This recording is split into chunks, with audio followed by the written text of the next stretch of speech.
Bueno, vamos a empezar con la pregunta 1. Si Herodes creía que Jesús era Juan el Bautista resucitado, ¿por qué no se arrepintió? El punto es este. Herodes mandó asesinar a Juan el Bautista, a pesar de que durante algún tiempo Herodes permitió que este hombre llegara a su vida y hablara a su vida. Se cree en historia secular que incluso Juan el Bautista se paseaba en los jardines de Herodes al hablar con él, pero eso es historia secular. El punto es de que Juan el Bautista, al tener esa intimidad con Herodes, esa oportunidad de hablar, le dijo: lo que tenés con Herodías es pecado. Y ese día marcó el asesinato de Juan el Bautista, porque esa mujer, la amante de Herodes, buscó asesinarlo.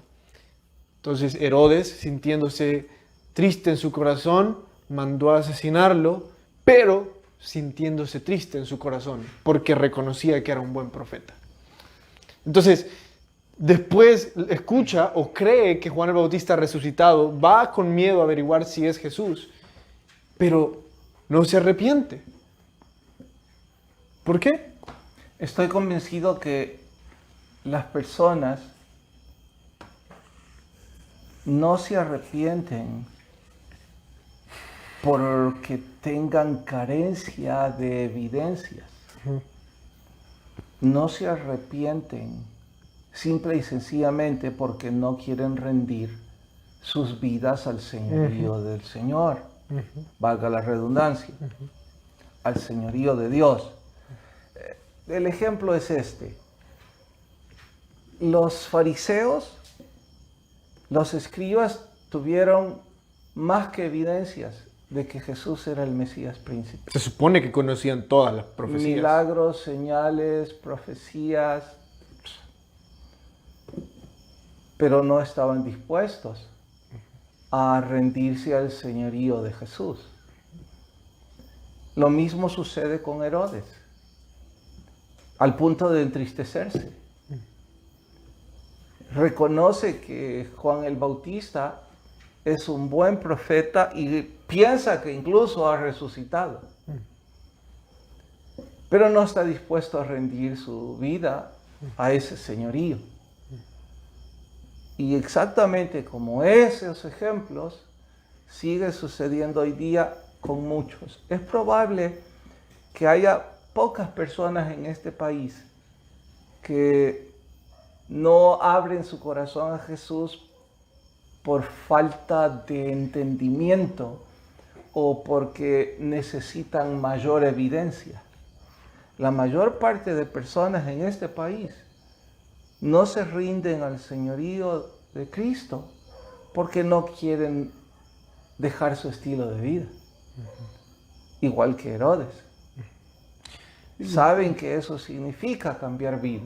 Discúlpame si yo quiero ser un poco más específico. No quieren dejar su pecado. Sí. Herodes no estaba dispuesto a dejar a Herodías. Él sabía que estaba mal, Juan el Bautista se lo había dicho, pero por alguna razón... Y yo creo que su problema no era Herodías. Su problema era la hija de Herodías. Sí, porque ella lo llevó a hacer tal... O sea, la que lo tenía asesinato. loco era la hija. Y en Roma no debería de sorprendernos que seguro también tenía un romance con la hija. No, es que eso es darlo por hecho. Sí. Porque la Biblia dice que el sexo y el alcohol le quitan la cordura al hombre. ¿Y qué cuerdo le ofrece hasta la mitad del reino a una bailarina? Ahí sí. Bueno, ¿qué bailarina? ¿Qué cuerdo le ofrece la mitad del reino a una vedette? Sí. Solo alguien que está totalmente borracho de lujuria. Sí. Entonces, no filosofemos o no querramos hacerlo más profundo de lo que es. No está dispuesto a arrepentirse porque le gusta su pecado y quiere seguir viviendo con él o con ella. Así de simple. Entonces, lo que Herodes sintió obviamente no fue arrepentimiento, En lo absoluto. sino que fue remordimiento. Diferencia de ello es que el arrepentimiento nos lleva a una vuelta al pecado. Si íbamos hacia el norte, vamos a ir hacia el sur. El remordimiento solo nos entristece. Nos quebranta. Quizás incluso hasta nos hace llorar. Nos deprime, pero no nos hace cambiar. Yo tengo otra perspectiva, no sé qué vos pensás al respecto. Para mí, el remordimiento es sentirse mal por las consecuencias de mi pecado. Pero el arrepentimiento es sentirme mal por el simple hecho de haberle fallado a Dios. Bueno, no es que esté en desacuerdo, tal o simple y sencillamente. No, pero es que parece una discusión. Es asunto de apreciación. Porque te aseguro que otros quizás pusieron respuestas. Repetirlo. El remordimiento es sentirse mal por la consecuencia de lo que yo hice. En el caso puntual de Herodes,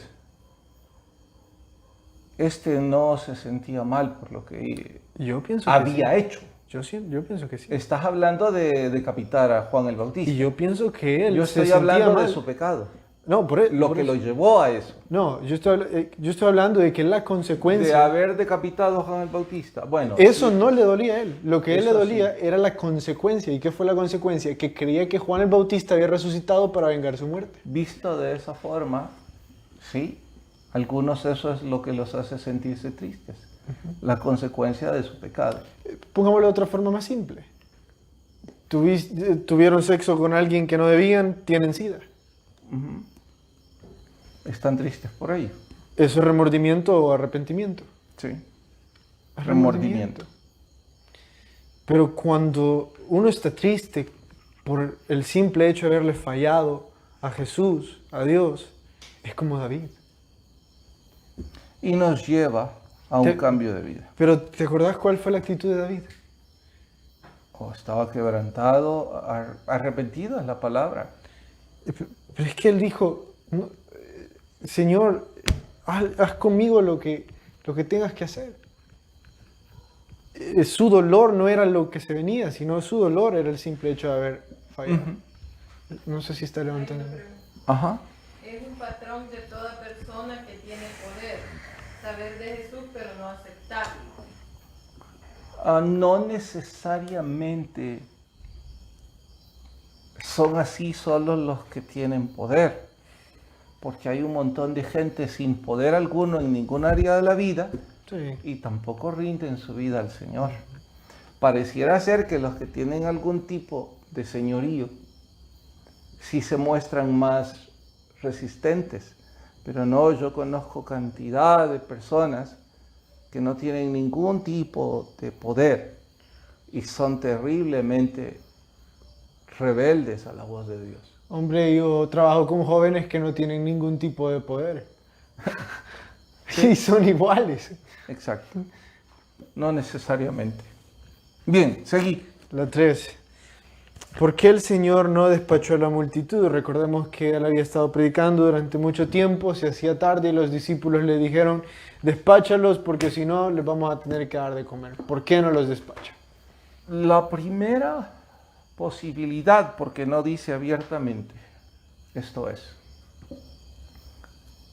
que él, bueno, esto sí lo dice, sintió lo dice. compasión por la multitud. Entonces, la segunda posibilidad que no la dice es que quería desarrollar la fe de los discípulos. Y eso nos lleva a todos a pensar que hay desafíos en la vida que no se resolverán como quisiéramos que se resuelvan, porque el Señor está desarrollando nuestra fe. Esa es la razón por la que no los despachó. Es que estoy recordando todo lo que sucedió en ese milagro para los discípulos. Estoy recordando los versos paralelos, que Felipe llegó y dijo, Señor, ni aún juntando todo lo que tiene este pueblo, podríamos darle de comer a esta gente. Y enfrente de ellos tomó 2 panes y 5 peces y los hizo suficientes.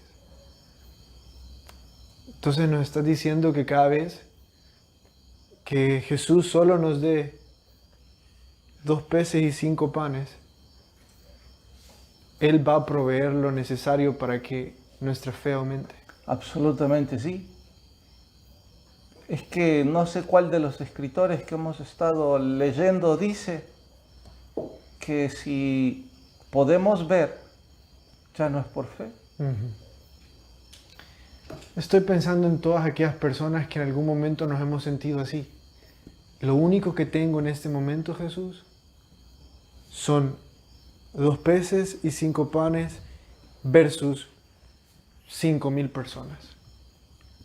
Que yo tendría que hacer tanto para darle de comer a 5,000 personas. Entonces, no debería darnos miedo decir, o no deberíamos de sentirnos mal al decir, Jesús, solo tengo 2 peces y 5 panes. Cuando nosotros pongamos eso en las manos de Jesús, vamos a ver lo que Él va a hacer. Nosotros lo hemos vivido acá. No tenemos el mejor de los equipos de transmisión.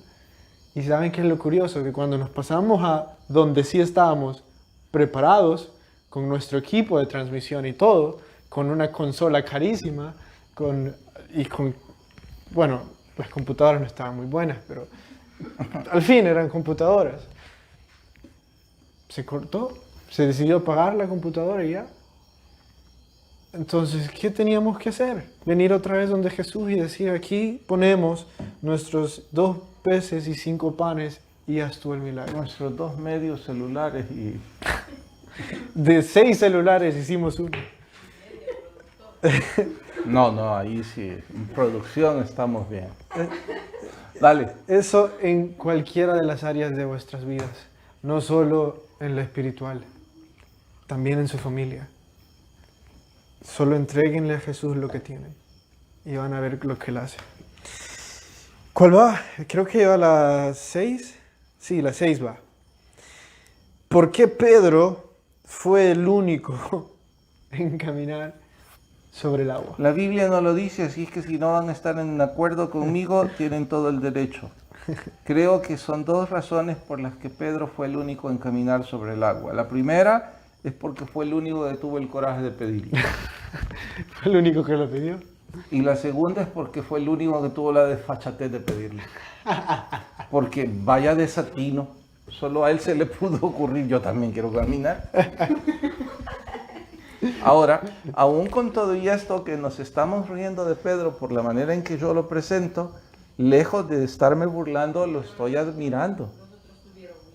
De eso hablo, lo estoy admirando y diciendo, bueno, ¿y por qué entonces yo no voy a tener el desatino o la desfachatez de pedir un milagro grande? ¿Por qué no? Y yo no sé qué es lo que usted está pasando hoy por hoy, pero ¿por qué no pedirlo? Y saben, no lo pensé y por eso no voy a construir la meta. Cuando el Señor nos dijo, bueno, creo que fue el Señor el que nos empujó a pedir que ensachara nuestro territorio, Él puso el sentimiento. Y después de varios meses podemos darnos cuenta que el Señor en su misericordia obró de una forma que jamás pudimos imaginar. Digo por las estadísticas que Daniela muestra. Ahora viene la reapertura, entonces, ¿qué vamos a pedir? No estamos pidiendo nada y me siento avergonzado y les quiero pedir a toda la iglesia que se una conmigo a establecer qué es lo que queremos pedir. Porque todos seguimos sintiendo preocupación y temor por el virus. Todos no todos, pero una gran parte nos estamos enfrentando todos los días a una gran multitud de gente. Fuimos a la ferretería con Talo. ¿Cuántos crees que habían ahí? Fue en EPA. No eran menos de unos 300 personas. Estás ¿no? loco, 300 carros había en el parqueo. Sí, no era menos de eso. Habían más de 1000 con aire acondicionado y a saber cuánto tiempo estuvieron. Yo no entré ahí. por cuidarme del virus. Y tuvimos lo que pactamos es no toquemos nada, no volvamos a ver a nadie, no nos acerquemos a nada y rápido, 5 o 10 minutos. Pero solo vos y yo éramos los que estábamos con esa Sí, los demás estaban. paranoia. Los demás como que estaban en un tiempo común y corriente, sin dejar de mencionar las personas que trabajan ahí y que dependen sus fuentes de ingresos de eso. Pero bueno, estoy diciendo eso porque ¿qué es lo que le vamos a pedir al Señor con la reapertura? Estaba pensando, el culto va a ser un tanto frívolo porque no nos podemos acercar, no podemos tener contacto, ni siquiera nos reconocemos bien con la máscara. Pero la parte que más me consterna es, wow, no van a haber inconversos. ¿No le vamos a pedir al Señor inconversos? ¿No vamos a hacer el llamamiento? Tenemos que hacer eso. Y por eso dije antes y ahora lo repito, que si usted tiene un amigo o un familiar que no conoce de Jesús y 2 o 5 horas antes le dice que sí, que lo va a acompañar, nos escribe, porque esas personas tienen entrada privilegiada, no necesitan haber reservado. Usted, sí, claro está, que es de la iglesia. Si no llena la ficha que se les va a enviar el domingo, no podrán entrar. Recuerden que el domingo no hay culto. Es nada más, sí habrá en internet, pero el culto es nada más para los 20 líderes y varios de ellos no pueden ir por su edad. Entonces son como 15 los que nos van a acompañar. Es hasta el siguiente domingo, por favor no vengan a confundirse. Es curioso que vos mencionaras sobre pedir algo grande y saber qué pedir. No dije grande, solo no, dije qué pedimos. No. Y que vos dijiste de que crees que Jesús te lo puso en el corazón, pero debemos de ver lo que pedimos en relación a lo que Jesús es. De esta forma, Pedro no pidió algo que le nació en su mente. Pedro pidió algo que vio a Jesús haciendo. Nuestras peticiones deberían de ir acorde a lo que Jesús es. Entonces sí debemos pedir inconversos. En reflejo a lo que Jesús hizo y está haciendo. Y debemos entonces invitar a nuestros amigos y familiares al culto inconversos. Exacto. Entonces, yo no sé, pero al principio y a mediados de cuarentena, lo que pedíamos y lo que esperábamos era un avivamiento. Yo pienso que nuestro Dios es lo suficientemente grande para causar un avivamiento en nuestra iglesia. Porque me sentiría muy triste de abrir la iglesia sabiendo que no van a llegar personas inconversas. O que van a llegar pocos. No importa si llegan pocos, pero llegan 5 que reciben a Jesús. Así. Y por supuesto que sería bueno pedir porque siguen en los cultos. Mirar récord para caer en depresión e irme junto a Elías y decir allá en Sarepta, Eso es el único. soy el único y que ya no quiero vivir más. 6 meses sin haber visto una conversión. No sé si hubo, a lo mejor sí, pero si han dicho que sí, pero yo no los vi. Las conversiones han sido diferentes. Aquí me está regañando la señora, dice que el Señor es el que debe ver la conversión, no yo. Eso es cierto, pero todo pescador quiere ver que el anzuelo fue mordido y que el pez está saliendo del agua. Y saber que no fue en vano su trabajo.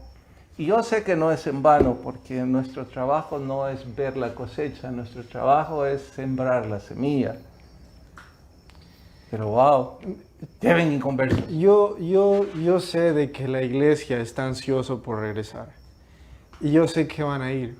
Mi punto es, y lo que un avivamiento significa, es que no solo vayan, sino que hagan el trabajo que Jesús nos mandó a hacer. a pescar, a ser pescadores de hombres, y veamos la iglesia con personas inconversas. Porque sí van a llegar. Se van a llenar quizás un culto, dos. Pero sería mejor que se llene el corazón de una persona del Espíritu Santo a que se llene la iglesia de un montón de cristianos. O el templo que le llamamos iglesia. Vamos a madurez, ya no hay tiempo. Nos quedan 6 minutos. Antes que vayan, hay una hermana de... Hay una pregunta de... No es pregunta.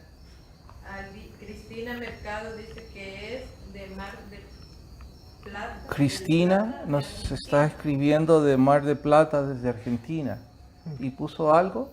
Puso que está preguntando que a qué hora es el club de lectura. Oh, Y ahí en Argentina son las 11 ahorita. Y son las 11 de la noche en Argentina. Wow. Hermana Cristina, gracias por estar con nosotros. Sí. Qué honor saber de usted.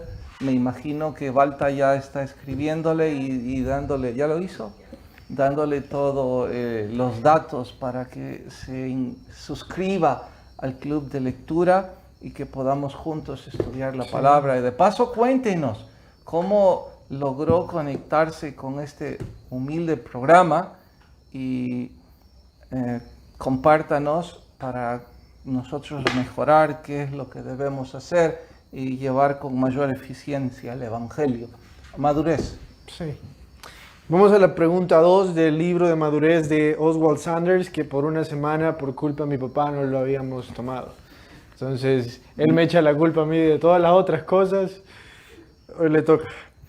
¿Qué sucede cuando a un hombre o una mujer se le da todo el poder? O, déjame decir, poder absoluto. ¿Qué sucede cuando un hombre o una mujer tienen poder absoluto? Quiero aclarar que mi respuesta no tiene nada que ver con la política de este país, porque va a sonar a que tiene que ver con la política de este país.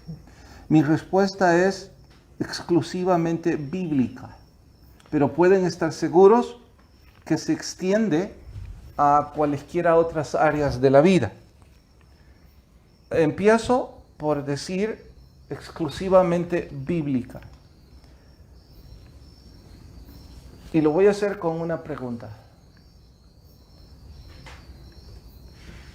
Si te entrego todo el poder de tu vida, quito el señorío de Cristo Jesús de tu vida y te entrego el poder de tu vida, ¿en qué te convertís? Es lo que solía hacer. Hubiera ido a buscar el dinero, poner mi propio negocio. En una sola palabra, ¿en qué te convertís? En un narcisista egocéntrico en busca del dinero. Te convertís en tu propio Dios, El narcisista.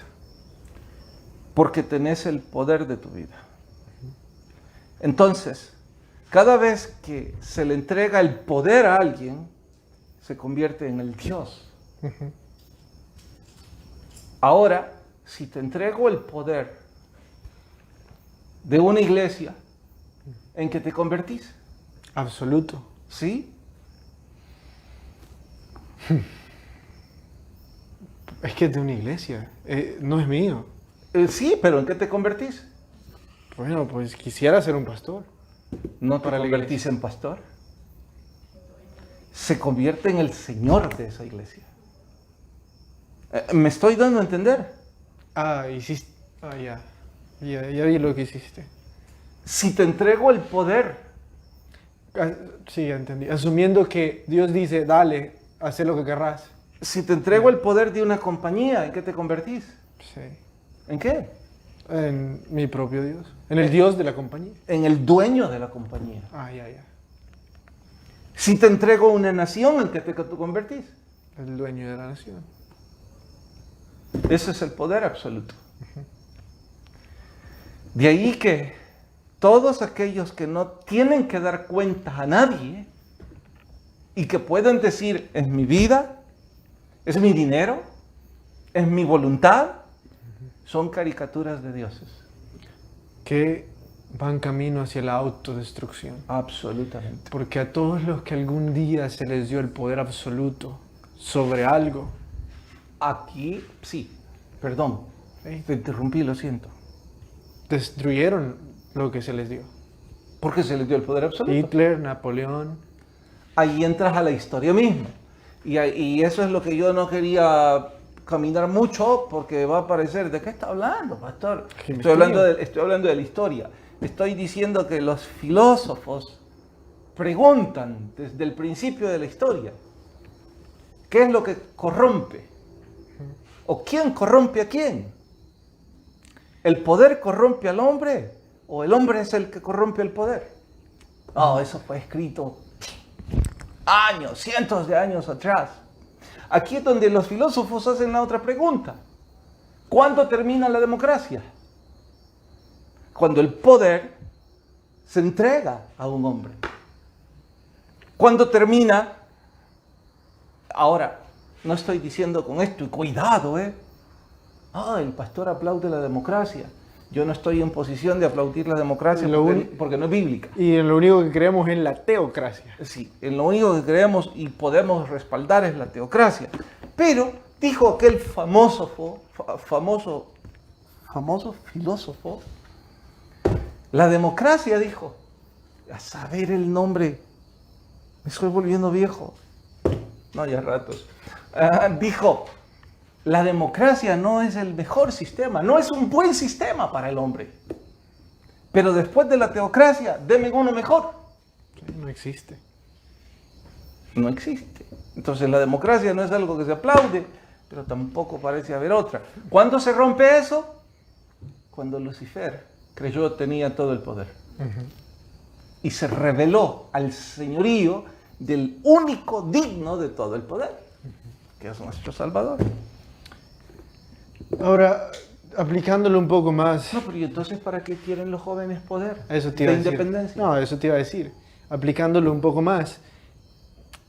Yo pienso de que la mayor parte de jóvenes siempre buscan un poco de guía, no importa de qué tipo, pero te puedo decir que aún los jóvenes con mayor libertad y con mayor deseo de rebeldía siempre buscan algún tipo de guía, porque soy un líder de jóvenes y ¿De muchos... guía?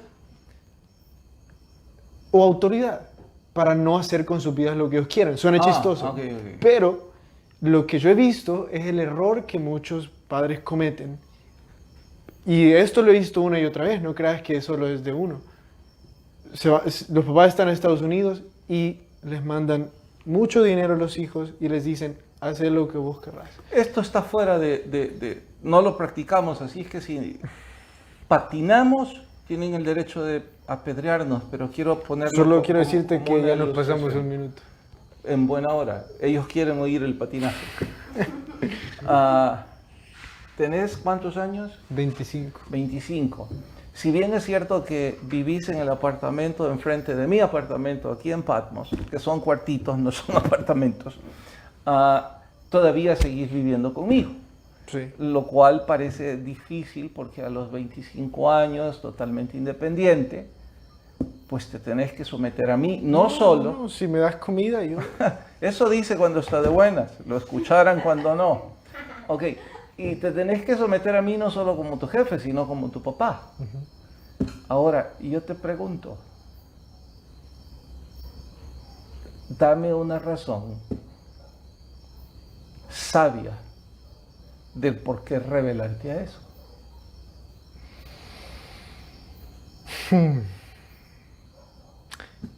Es que no pueden jugar a eso conmigo. No, dale. Dale. Recordá que soy demasiado sabio siendo malo. me tenés que responder con la Biblia. Y para los que hice un juego de palabras gracioso diciendo que soy demasiado necio. Pero me tenés que responder con la Biblia para no sonar necio. ¿Ya viste? Entonces, no hay una sabia razón para rebelarse. Ese es el punto. Pero no me dejaste ser necio. No te dejes ser necio y por eso no lo practicamos para evidenciar la necedad. De todo joven, no es nuestro caso, porque bendito Dios, hoy por hoy parece que estamos en buena lid. Pero ese es el caso de todo joven que se quiere rebelar a la autoridad de su papá o mamá, independizarse y tomar el poder de su vida. Sí. ¿Había alguna razón? No. Pero Yo no solo quería hablar de eso, yo también quería hablar de los que la vida lo hizo. O sea, sus papás no están en la casa, No, y ellos no se rebelaron. pero tienen el poder de su vida. De acuerdo, pero ellos no se rebelaron. No, no se rebelaron. Entonces, Ellos han tenido que batallar con la ausencia de la autoridad. exacto. Y se preguntan por qué hay tanto que no Y hace. sabes qué creo, pero habría que platicarlo con todos, los que carecieron de autoridad. Creo que a ellos les cuesta menos someterse a la autoridad. Eso te iba a decir. Que la mayor parte de ellos, cuando no tienen una figura de autoridad fuerte en sus vidas, buscan la guía ansían. espiritual. ¿Por qué? Porque cuando hay autoridad con amor, ese es un vacío que hace falta. Y creo que por eso esas personas se rinden a Cristo con mayor facilidad que aquellos que la tuvieron y se rebelaron. Tiempo enemigo de los predicadores. Gracias por acompañarnos. Seguimos mañana a 8 de la noche, tiempo de El Salvador, Centroamérica. No sé en los demás sitios qué hora eso puede ser. El que tenga oídos, oiga lo que el Espíritu dice a las iglesias. Buenas noches.